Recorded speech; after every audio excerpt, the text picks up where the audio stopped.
Today what I did on my Saturday morning is came out here and worked on my car. I've got a '03 Nissan Altima, a 2.5 engine in it, which is right here, and I seem to end up working on it more than I want to. But anyways, what was happening was I was getting a 420 code and a check engine light. Actually, I was getting a check engine light, and I checked it with my code reader, and I was getting a 420 code. And today I got around to fixing that, and the 420 code was basically telling me there was something going on with my ignition system. Normally the cat. That means there's something wrong with the cat, or it could be something wrong with the airflow that's going into it, the fuel-air ratio mixture, or it could even be an O2 sensor that's bad. And that's what I'm hoping on, banking on, that it's the sensor that's bad, not the cat. So I went and bought a sensor, and I'll show you where these sensors are located.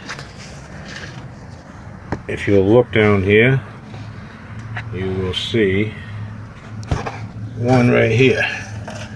That's the what's known as the downstream sensor, because it's down further in the system. And there's another one right here, which is the upstream, which is downstream. Upstream just means there's a cat in between them.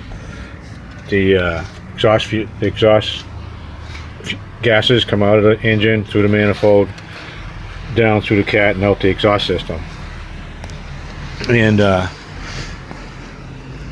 with the exhaust system, when the cat goes bad, these two sensors pick them up, because they pick up the difference between the bottom one and the top one. And that's how they know that's how the computer, the OBD, knows what's going on in between.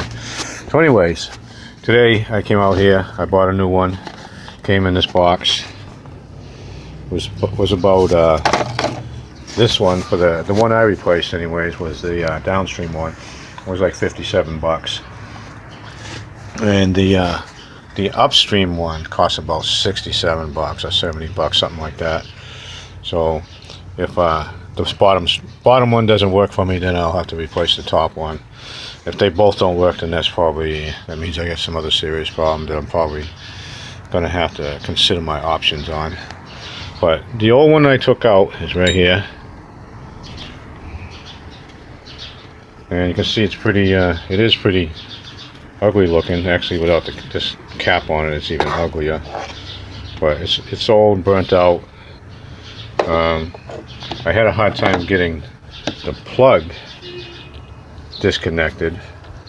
That was harder than actually getting the O2 sensor out. Usually the O2 sensors can really be difficult to get out, real difficult, for a lot of reasons. For one, they've been in there so long and they're so hot, they sort of almost weld themselves in. The other reason is because they're usually in a really difficult spot to get at.